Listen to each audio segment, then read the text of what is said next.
मंगळूरच्या त्या रणरणत्या उन्हात डांबरी रस्त्यावर उमटणारी ही पावलं दिसायला थकलेली होती, पण ध्येयानं मात्र पक्की होती.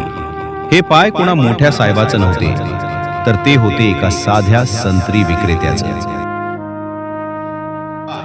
एक दिवस परदेशी पर्यटकांनी संत्र्याचा भाव विचारला आणि हजब्बांना एक शब्दही उमजला नाही. त्या क्षणी अडाणीपणाचा चटका उन्हापेक्षाही जास्त बसला. त्याच दिवशी त्यांनी ठरवलं, माझ्या गाड्यातल्या मुलांच्या नशिबी हे अंधार जग येता कामा नये. स्वतःच्या पायात चपला घेण्यासाठी गाठीशी पैसे होते, पण समोर गावच्या मुलांची गोरी पाटी होती. त्यांनी स्वतः चपलांचा त्याग केला, जेणेकरून पुढच्या पिढीला ज्ञानाचा रस्ता सापडावा. लोक त्यांना वेड म्हणाले, हसले, पण त्यांनी संत्र्याच्या टोपलीतून फक्त फळं नाही तर मुलांची स्वप्न विकली. आणि मग तो दिवस उजाडला.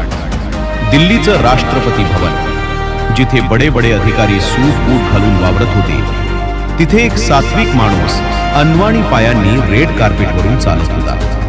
ज्या पायांनी रक्ताचं पाणी करून शाळा उभी केली, त्याच अनवाणी पायांनी त्यांनी देशाचा सर्वोच्च पद्मश्री सन्मान स्वीकारला. आज त्यांच्या गावात शाळा आहे, मुलं साक्षर होत आहेत. स्वतः अनवाणी राहून एका माणसानं अख्ख्या पिढीला प्रगतीच्या वाटेवर चालायला शिकवलं. कारण सन्मान पायातल्या बुटांवरून नाही, तर माणसानं गाठलेल्या ध्येयावरून ठरतो. हरेकला हजब्बा, शिक्षणाच्या वारीतला एक अनवाणी विठ्ठल.